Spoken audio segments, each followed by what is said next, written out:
ए आकाशवाणी जम्मू है। बड़ला खबरें च तुंदा स्वागत। पहले मुख्य खबरें करने में शिवी सूरी। राष्ट्रपति द्रौपदी मुर्मू होरें आखेआ जे समाज ते राष्ट्र अग्गे मौजूद भविक्ख दिएं चुनौतिएं गी हल करने लेई स्काउट्स ते गाइड्स गी बड्डे लक्ष्य गी लेइयै अग्गे बधना लोड़चदा ऐ। केंद्र सरकार ने केंद्री सैक्टर दी प्रसारण ढांचे ते नेटवर्क दे विकास आह्ली योजना गी मंजूरी देई दित्ती ऐ। मुक्ख सचिव डॉ अरुण कुमार मेहता होरें समाज कल्याण विभाग पास्सेआ अमल च आने गेदे कम्मै दा जायजा लैता। उनें विभाग गी गुजारिश कीती जे ओह् मते शा मते दिव्यांग लोकें तक्कर पुज्ज कायम करै।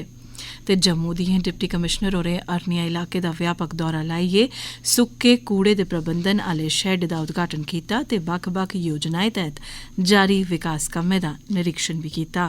ते हुण खबरें दी तफसील विजय बजाज कोला। राष्ट्रपति द्रौपदी मुर्मू होरें जलवायु परिवर्तन दे खतरें कन्नै निब्बड़ने लेई जरूरी गैंई पुट्टने दा आह्वान कीता ऐ कीजे एह् मसला लाए गेदे अनुमानें थमां बड़ा मता गंभीर ऐ। राष्ट्रपति होरें गल्ल कल राजस्थान दे पाली जिले दी रोहात थाह्र स्काउट्स ते गाइड्स दे 18वें राष्ट्रीय कार्यक्रम च बोलदे होई आखी। उनें आखेआ जे बधा करदा तापमान, समुंदरी स्तर च बाद्धा ते मौसम बारै बेयकीनी साफ तौरा पर नजरी आवा करदी ऐ। राष्ट्रपति मुर्मू होरें बी आखेआ जे स्काउट्स ते गाइड्स परतियै इस्तेमाल होई सकने आह्ली ऊर्जा, कार्बन उत्सर्जन गी घट्ट करने ते टिकाऊ विकास सरबंधी पिरतें गी अपनाने लेई लोकें गी जागरूक बनाने बक्खी बड़ी महत्व आह्ली भूमिका अदा करी सकदे न। राष्ट्रपति मुर्मू होरें बी आखेआ जे कोविड महामारी दौरान भारत दे स्काउट्स ते गाइड्स ने समाज दी सेवा च बड़ा बेमिसाल कम्म कीता ऐ। सरकारै केंद्री सैक्टर दी प्रसारण ढांचे ते नेटवर्क दे विकास सरबंधी योजना गी कल मंजूरी देई दित्ती ऐ। सूचना ते प्रसारण मंत्री अनुराग सिंह ठाकुर होरें आखेआ ऐ जे एह् योजना प्रसार भारती गी अपने प्रसारण ढांचे दे बाद्दे विस्तार ते म्यारी समग्री दे निर्माण लेई माली मदाद उपलब्ध करोआग। ठाकुर होरें दूरदर्शन ते आकाशवाणी दे विकास, इनेंगी भलेआं अज्जै कल्लै दे स्हाबै दा बनाने ते होर तगड़ा करने दी सरकार दी वचनबद्धता गी भी पक्का कीता ऐ। उनें आखेआ जे आकाशवाणी दी FM सेवा दा विस्तार करियै देसै दी तकरीबन 80% आबादी गी एह्दे दायरे हेठ आह्न्नेआ जाग। साढ़े संवाददाता दी रिपोर्ट मुजब देसै दा सार्वजनिक सेवा प्रसारक होने दे नाते प्रसार भारती लोकें गी जानकार बनाने दे कन्नो-कन्नी उंदे मनोरंजन दा बी बड़ा गै महत्वपूर्ण जरिया ऐ। केंद्र सरकार दे इस फैसले कन्नै प्रसार भारती दे दौनें सीगें दूरदर्शन ते आकाशवाणी गी बड़ा मता फायदा होग। मौजूदा समें च दूरदर्शन पास्सेआ 36 टीवी चैनल चलाए जा करदे न, जिंदे च 28 इलाकाई चैनल शामल न। इयां गै आकाशवाणी पास्सेआ 500 शा मते प्रसारण केंद्र चलाए जा करदे न। इस योजना राएं दूरदर्शन दा डिजिटल तौरा पर दर्जा बधाने आस्तै ओबी गड्डियां खरीदियां जाङन ते आकाशवाणी दे स्टूडियो गी HD लेई तैयार कीता जाग। इस पैह्लकदमी तैह्त मुल्ख दे दूर दरेडे ते जनजाति आबादी आह्ले इलाकें सनै खब्बे पक्खी अत्तवाद करी प्रभावित इलाकें, बन्ने आह्ले इलाकें ते विकास दी तांग आह्ले आकांक्षी जिलें च रौह्ने आह्ले लोकें गी DD फ्री डिश आह्ले 8 लक्ख सैट टॉप बाक्स बंडे जाङन। प्रधानमंत्री नरेंद्र मोदी होरें आखेआ जे केंद्री मंत्रिमंडल दे इस फैसले कन्नै भारत च प्रसारण ढांचा होर निग्गर बनोग। इक ट्वीट राएं श्री मोदी होरें गलाया जे एह्दे कन्नै सेहत, शिक्षा ते मनोरंजन जनेह् खेत्तरें च बड़ी मदाद हासल होग। प्रधानमंत्री नरेंद्र मोदी होर नमीं दिल्ली च मुक्ख सचिवें दी दूई राष्ट्रीय कांफ्रेंस दी अध्यक्षता करङन। केंद्र ते राज्यें दिएं सरकारें बश्कार सांझ भ्याली गी होर तगड़ा बनाने दी दिशा च एह् बड़ी गै महत्वपूर्ण गैंह होग। एह्दे शा पैह्ले जंदे ब'रे जून म्हीने धर्मशाला च मुक्ख सचिवें दी पैह्ली नई कांफ्रेंस दा सरिस्ता कीता गेआ हा।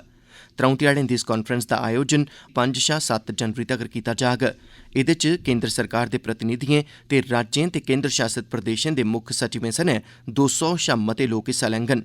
सरबंधत मंत्रालयें, नीति आयोग, राज्यें ते केंद्र शासित प्रदेशें ते सरबंधत खेत्तरें दे माहिरें बश्कार पिछले 3 म्हीनें दौरान लग्गी दी 150 शा मती बैठकें दौरान इस कांफ्रेंस लेई एजेंडा तैऽ कीता गेआ हा।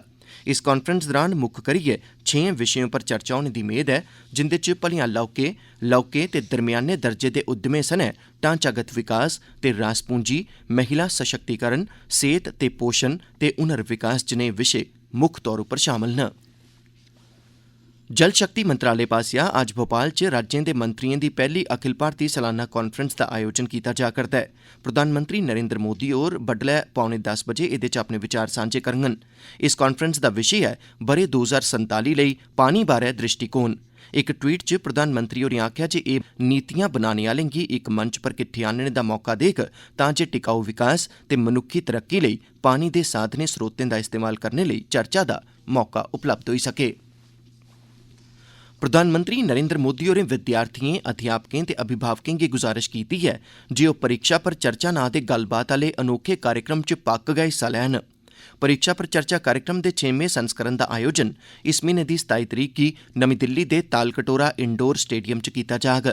इक ट्वीट राएं श्री मोदी होरें आखेआ जे परीक्षा पर चर्चा सभनें शा मजेदार कार्यक्रमें चा इक ऐ कीजे एह् विद्यार्थिएं गी मतेहानें दे तनाऽ कन्नै निब्बड़ने दे तौर तरीकें पर चर्चा दा मौका उपलब्ध करोआंदा ऐ। साबका संसद सदस्य नज़ीर अहमद लावे होरें लेफ्टिनेंट गवर्नर मनोज सिन्हा हुंदे ने जम्मू राजभवन च मलाटी लाई ते लेफ्टिनेंट गवर्नर हुंदे कन्नै सार्वजनिक महत्व आह्ले बक्ख-बक्ख मुद्दें पर चर्चा कीती, जिंदे च कुलगाम च महिला डिग्री कॉलेज गी खडेरना, यारीपोरा च डिग्री कॉलेज खडेरना ते ब्रजलू पुल दे निर्माण दे कम्म शामल हे। साबका विधायक सुरिंदर चौधरी होरें बी लेफ्टिनेंट गवर्नर हुंदे ने मलाटी कीती ते अखनूर पुंछ जरनैली शिड़कै गी चैड़ा करने ते तेजिया ने कम्म तोड़ चाढ़ने सनै परियोजना गी समें सिर मुकम्मल करने समेत आंगनवाड़ी कर्मियें ते ध्याड़ीदारें सरबंधी मुद्दे बी उंदे अग्गे पुट्टे। लेफ्टिनेंट गवर्नर होरें प्रतिनिधिमंडलें गी उंदियें जायज़ मंगें दे नबेड़े दा आश्वासन दित्ता ऐ। एह् खबरां तुस आकाशवाणी जम्मू थमां सुना'रदे ओ। हुण बाकी दियें खबरें कन्नै शिवी सूरी। मुक्ख सचिव डॉ अरुण कुमार मेहता होरें कल समाज कल्याण विभाग दे आयुक्त सचिव शीतल नंदा कन्नै इक बैठक लाई ते विभाग लेई दिव्यांग जनें दी मदद लेई उंदे कम्म आह्ले सैक्टरें गी मन्नने दी अमलावरी दी प्रगति दा जायजा लैता। इस मौके मुक्ख सचिव होरें विभाग गी दिव्यांग लोकें तोड़ी पुज्जने ते उनेंगी मदद देने दे बारै बी गुजारिश कीती। उनें आखेआ जे दिव्यांग जन समाज दा इक अनत्रुट हिस्सा न ते इनेंगी साढ़े थमां हर इक सहूलत थ्होनी लोड़चदी ऐ।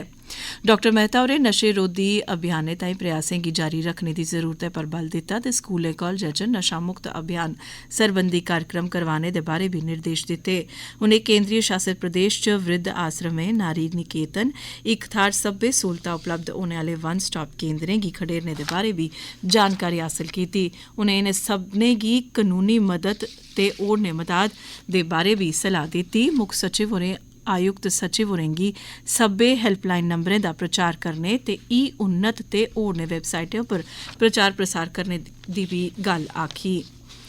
उपायुक्त जम्मू अवनय लवासा होरें कल बन्ने आह्ले इलाके अरनिया दी पंचायत अल्ला ते कट्ठर दा व्यापक दौरा लाया। उपायुक्त होरें मुतलका अफसरें, पंचें सरपंचें ते होरनें मिंबरें कन्नै इक जायज़ बैठक लाई ते बक्ख-बक्ख योजनाएं ते मकामी लोकें दी दिक्कतें परेशानियें दे बारै बी पुच्छेआ पछाया। दौरे दौरान उपायुक्त होरें पंचायत कट्ठर च SBM तैह्त बने दे सुक्का कचरा प्रबंधन सरबंधी शैड दा बी उद्घाटन कीता। उनें घर घर कचरा किट्ठा करने दे प्रबंधें दा बी जायजा लैता ते पंचायत अल्ला च बने दे अमृत सरोवरें दा बी दौरा लाया। उपायुक्त होरें दौनें पंचायतें दे मकामी बसनीकें कन्नै गल्लकत्थ कीती ते उंदियें मंगें गी बी धरोइयै सुनेआ, जिंदे च पानी दी सप्लाई, बिजली, प्रधानमंत्री आवास योजना तैह्त लाह् हासल करना ते होरनें सरबंधी मुद्दे शामल हे। उपायुक्त होरें मौके पर गै मुतलका अफसरें गी जायज़ मंगें गी हल करने दे निर्देश दित्ते। उनें अफसरें गी समें सिर कम्म नबेड़ने आस्तै तनदेही कन्नै कम्म करने ते ग्रामीण मकामी लोकें गी लाह् पुजाने ताईं कम्म करने गी आखेआ। जम्मू दे हथकड़ी ते हथकरघा निदेशालय ने जम्मू हाट च 15 दिनें दा केंद्रीय शासित प्रदेश सतह दा हथकड़ी प्रदर्शनी दा आयोजन कीता। इस प्रदर्शनी च जम्मू खित्ते दी कला गी दर्शाया जाग। एह् प्रदर्शनी उद्योग ते बंज बपार विभाग दे प्रिंसिपल सैक्रेटरी प्रशांत गोयल हुंदी दिक्ख रिक्ख तैह्त लाया जा'रदा ऐ ते भारत सरकार कपड़ा मंत्रालय दे हथकड़ी विकास उपायुक्त आसेआ राष्ट्रीय हथकड़ी विकास कार्यक्रम तैह्त प्रायोजित कीता जा'रदा ऐ। इस दा उद्घाटन उद्योग ते बंज बपार विभाग दी सचिव स्मिता सेठी ते हथकड़ी ते हथकरघा जम्मू निदेशक विकास गुप्ता हुंदे आसेआ कीता गेआ। General officer commanding 16 corps lieutenant general Shri Sandeep Jain होरें जम्मू कश्मीर पुलिस महानिदेशक दिलबाग सिंह हुंदे नै कल जम्मू दे पुलिस मुख्यालय च मलाटी लाई ते जम्मू ते खास करियै बन्ने आह्ले जिले च सुरक्षा हालात ते होरनें मुद्दें बारै चर्चा कीती। अफसरें आतंकवादियें दे कम्मै करने दे तरीके उप्पर बी चर्चा कीती। उनें एह्दे खिलाफ उपाऽ ते होरनें मुद्दें बारै बी चर्चा कीती। DGP होरें फौज ते जम्मू कश्मीर पुलिस ते CAPF बश्कार तालमेल दी सराहना कीती, जिस ताईं जम्मू कश्मीर च आतंकवाद गी काबू करने च मदाद थ्होई। उधमपुर जिला विकास काउंसिल दियां उपाध्यक्ष जूही पठानिया होरें अपने डीसी दफ्तर च केईं जनप्रतिनिधियें कन्नै मलाटी कीती। प्रतिनिधियें उनेंगी अपने इलाके दियें दिक्कतें, परेशानियें ते मंगें दे बारे दस्सेया दसाया। इंदी मंगें च सेहत, शिक्षा ते सैलसफा सुविधा, शिड़क राबते गी मजबूत करना ते होरनें मंगां शामल हियां।